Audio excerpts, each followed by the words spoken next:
Hi friends. இப்போ நான் வந்து பசங்க கேட்டாங்கன்னு வீட்டிலேயே வந்து மைதா மாவு வச்சு ஒரு கேக் ரெடி பண்ணியிருக்கேன். வெளியே எடுத்து வச்சுட்டேன். நீங்கள் பாருங்கள் ஃப்ரெண்ட்ஸ், இப்போ எப்படி இருக்குதுன்னு சொல்லிட்டு. ரெண்டு முட்டை, அதோட செய்கிறது எப்படின்னு நான் சொல்கிறேன். ஒன்றும் இல்லை, நீங்கள் ஒரு சின்ன கப்பு எடுத்துக்குங்க. அந்த கப்பில் இப்போ ஒரு கப்பு மாவு போட்டிங்கன்னா, இல்லைன்னா ஒரு சின்ன கிளாஸ் அந்த மாதிரி எடுத்துக்குங்க. ஒரு கப் மாவு போட்டிங்கன்னா அந்த மாவு ஃபஸ்ட்டு போட்டுருங்க ஒரு பவுலில். அதுக்கப்புறம் வந்து அதே கப்பில் பாதி வந்து நம்ம ரீஃபைண்ட் ஆயில், நீங்கள் வீட்டில் என்ன யூஸ் பண்ணுறீங்களோ அதே யூஸ் பண்ணிக்கோங்க. அந்த அந்த கப்புலேயே அரை கப்பு சர்க்கரை, அரை கப்பு எண்ணெய், அப்புறம் அதை மிக்சியில் போட்டுக்கோங்க. அது கூட 2 முட்டை சேர்த்து நல்லா அடித்து தனியாக வச்சுக்கோங்க. இப்போ ஒரு கப்பு சொன்னேன் இல்லையா, ஒரு கப்பு மைதா மாவுக்கு நீங்கள் எல்லாம் எடுத்துக்கிற பொருள்லாம் அரை அரை கப்பு எடுத்துக்கணும். அரை கப்பு சர்க்கரை, அரை கப்பு எண்ணெய், 2 முட்டை. அது நல்லா மிக்சி ஜாரில் அடித்து வச்சுக்கோங்க. இப்போ இந்த மைதா மாவு கூட நான் என்ன சேர்த்துருக்கேன்னா, ஒரு அரை டீஸ்பூன் சோடா மாவும் இந்த இது சேர்த்துருக்கேன், வெண்ணிலா எசன்ஸ் ஒரு ஸ்பூன் தாங்க.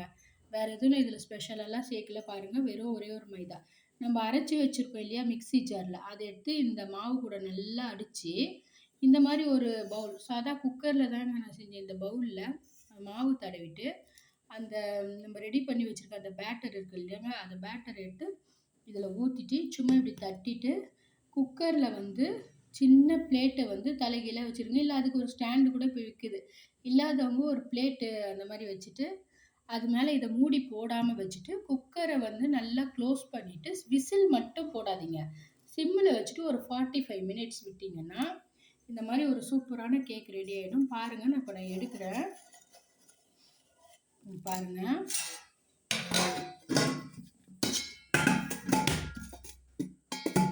சூடாக இருக்குது.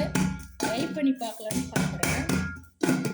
இருங்க, அப்படியே இருங்க, கொஞ்ச நேரம் இருங்க. பாருங்கள், நான் எடுத்துன்னு வந்து ஒரு அரை மணி நேரம் ஆயிடுச்சு வெளியே வச்சு. அது வருதான்னு பார்க்குறேன். எப்படி வரும்னு மட்டும் பாருங்கள்.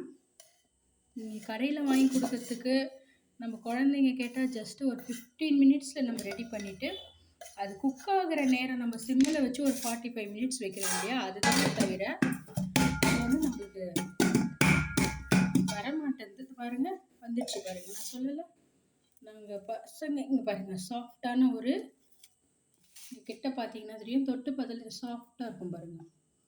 உங்களுக்கே தெரியுது பாருங்கள் எவ்வளோ சாஃப்டாக இருக்கும். ஒரு ஃபிங்கரில் காட்டுறேன். இந்த கேக்கு நீங்கள் பசங்களுக்கு செஞ்சு கொடுங்க. ரொம்ப சிம்பிள் தாங்க. குக்கரில் தான் செஞ்சோம், இந்த மாதிரி ஒரு பாத்திரத்தில் தான் செஞ்சோம்.